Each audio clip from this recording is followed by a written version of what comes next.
Susunod, bigyan natin ng isang round ng palakpakan. Mag-imbita ng mga boksinggero mula sa Ukraine. Alejandro.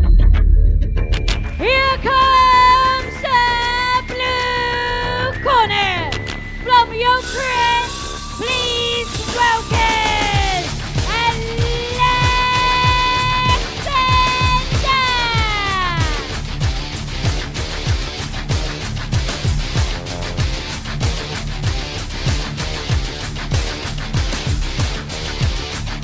Siya ay isang napakabata at napakahusay na manlalaro. Nakuha na ito bago pa man. Nagwagi sa maraming mga pangunahing paligsahan kabilang ang kickboxing. Susunod, malugod naming tatanggapin ang kulang panig ng manlalaro mula sa China, Han Zihao. In the red corner from China, I give you Han Zihao. Time is a valuable thing.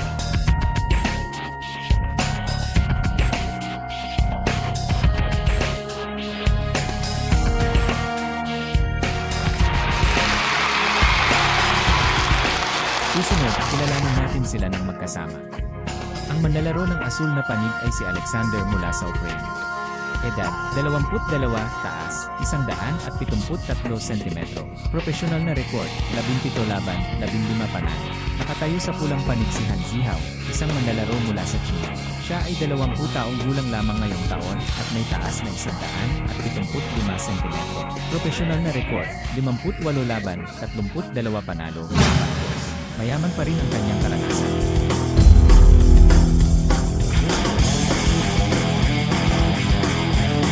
Silbi bilang referee para sa aming laro. Si Eddie, isang guro mula sa aming paaralan sa New Zealand, may kahilingan.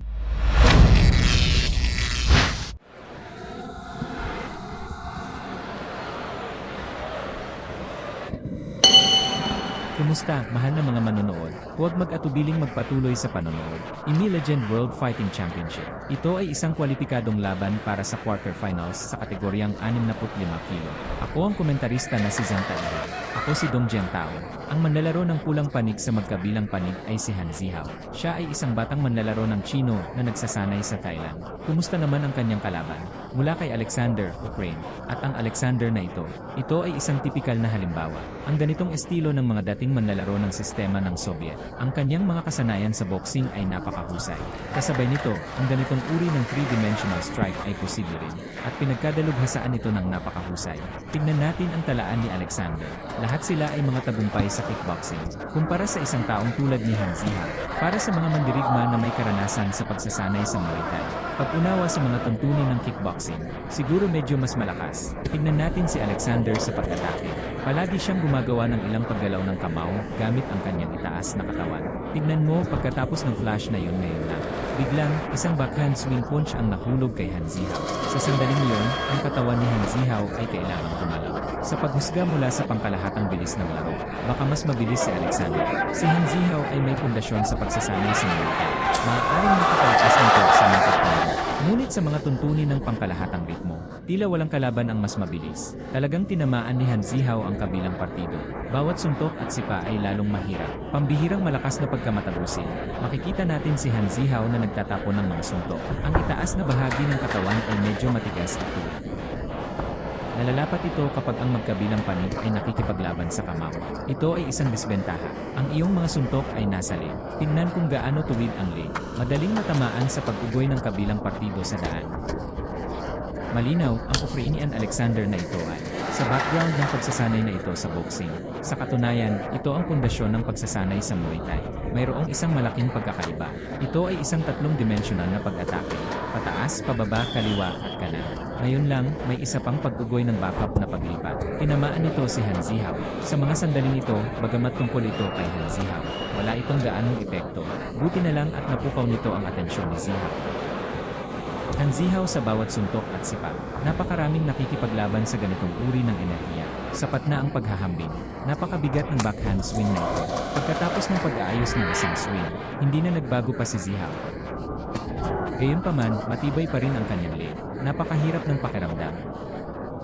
Sa ngayon, ito ang ritmo sa pagitan ng dalawa. Hindi pa rin ako makagawa ng eksena. Kumusta naman si Han Zihao? Ang pag-click ay nagdudulot ng marami. Talagang magkatulad ito. Estilo ng pakikipaglaban sa buhay. Kumusta naman ang kanyang kalaban? Siyempre, mas katulad nito. Isang tatlong-dimensional na estilo ng crossover. Pataas, pababa, kaliwa, at kanan. Ang kaliwang kamao ay may kanang paa. Kapag sinuntok mo ang kanang kamao, sinipa mo ang kaliwang paa. Ito ang pinakapangunahing tatlong-dimensional na banda. Ngunit para sa unang pag-ikot ngayon, hindi binanggit ang alinman sa panig kung gaano kabilis ang takbo. Sa puntong ito, walang malinaw na pagkakaiba sa pagitan ng dalawang panig.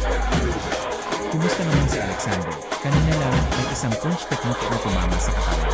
Tingnan natin ang ikalawang pag-ikot. Gagamitin ba ang teknolohiyang ito ng mas madalas? Ang unang pag-ikot, mukhang mas maliksi si Alexander. Paano atakehin? Medyo mas iba-iba. Nagkaroon ng isang mapangakit na kilusan. Isang katawan ng umiindayog at umiindayog. Parang mas prangka pa si Han Zihao. Nais niyang gamitin ng lubusan ang kalidad ng kanyang mga kilos. Hampasin ang kalaban.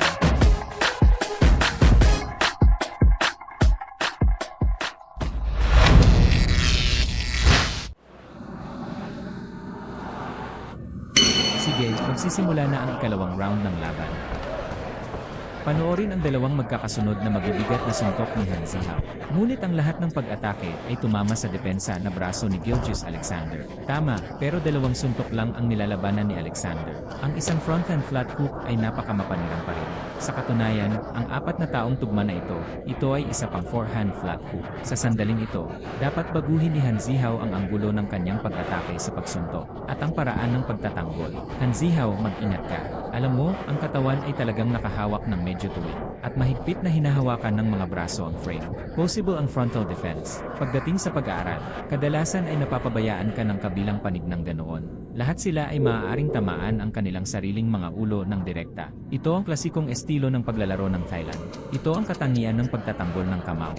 Madali itong kainin lalo na para sa mga kalaban.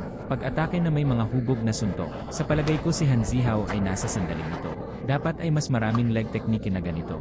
Ganitong uri ng suntok sa kalaban.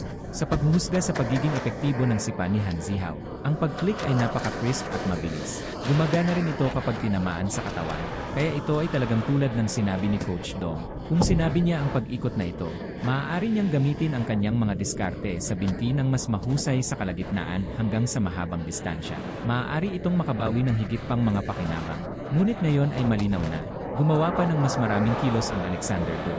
Ang mga 3-dimensional na pag-atake ay mas epektibo pa. Tingnan mo, isa pang puwang sa pagtatanggol ni Han Zihao. Pumasok ang suntok. Tingnan mo, ito ay sunod-sunod. Dapat pa rin magbayad ng pansin si Han Zihao. Bagamat tila hindi ito gaanong nakakaapekto sa akin. Ngunit ito ay talagang napakadelikado. Tingnan ang sandaling ito. Napakalayo ng mga kamay ni Alexander. Medyo mababa ang kamay sa harap. Tulad ng kampiyon ng boxing na si Ali. Ibaba ang iyong mga kamay. Tulad ng isang anggulo ng pagsuntok. Ito ay nasa ibaba. Napakahirap magbantay laban sa kanya. Bagamat ito ay tungkol sa kanya. Tila hindi gaanong malaki ang suntok kay Han Zihao. Ngunit kailangan mong malaman. Matapos ang paulit-ulit na pag-aaway ng kalaban, wala ka pang mas magandang pagbabago sa sitwasyong ito. Nadagdagan ang tiwala sa kanya. Malaking tulong ito. Sa puntong ito, hindi natin maiiwasan ang ating mga kahinaan. Ilabas ito para sa pagsusugat. Tuwid na pag-akyat sa binti. Dapat si Han Zihao mismo, pagsasanay sa Thailand, tumingin sa kanyang sarili. Naghahatid ito ng mas maraming lasa ng Muay Thai.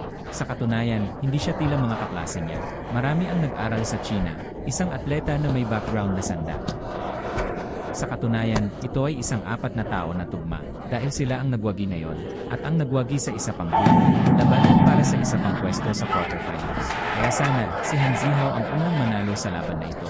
Pagkatapos ay gumawa ng ilang pisikal na pagsasaayos. Huwag mong ipagwalang bahala ang iyong lakas sa puntong ito. Ito ay tungkol sa pisikal na lakas. Mas maganda kung manalo muna sa unang round. Si Han Zihao ay nais pa rin lumipat. Kailangan gumalaw ang katawan.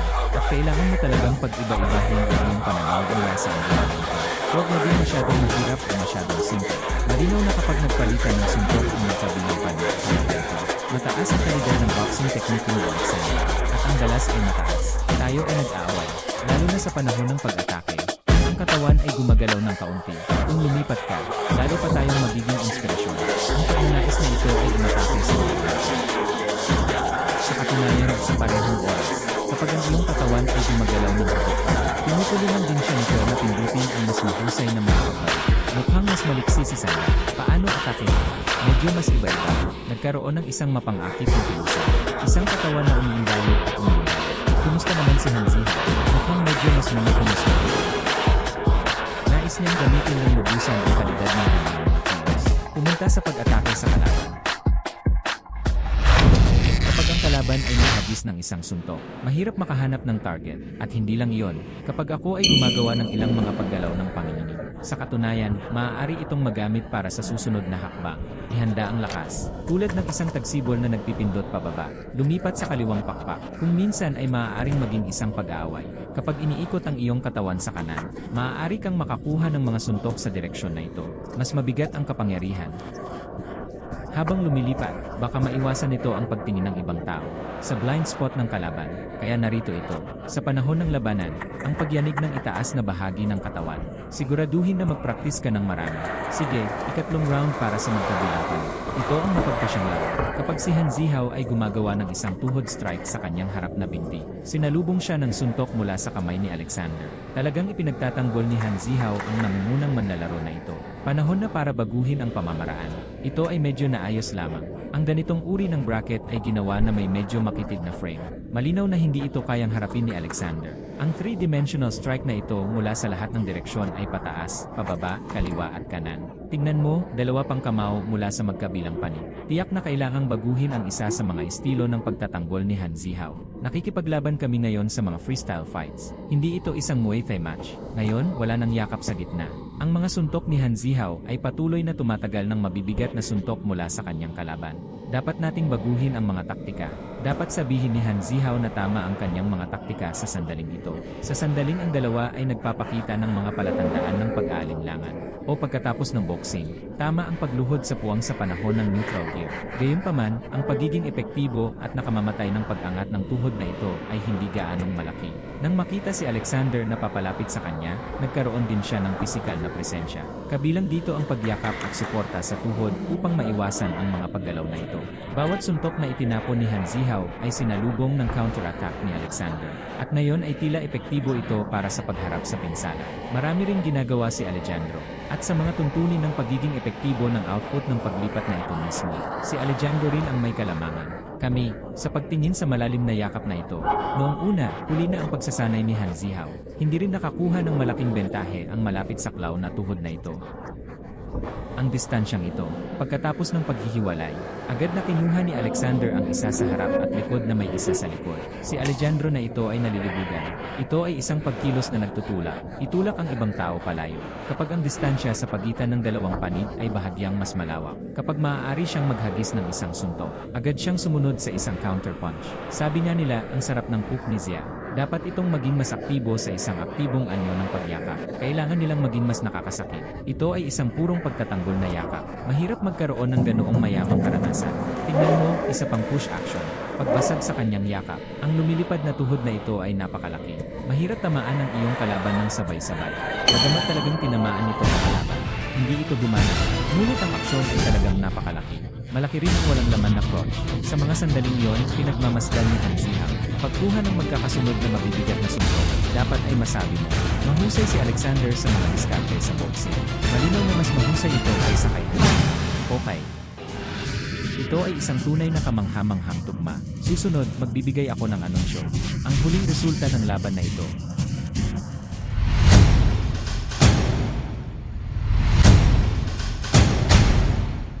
Ang limang referee ay 28 hanggang 30, 27 hanggang 30, 28 hanggang 30, 28 hanggang 30, 29 hanggang 30. Ang wakas na resulta. Nanalo si Lanfang.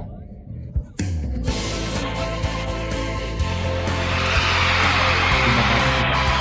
Ang atleta mula sa atin. Tunay na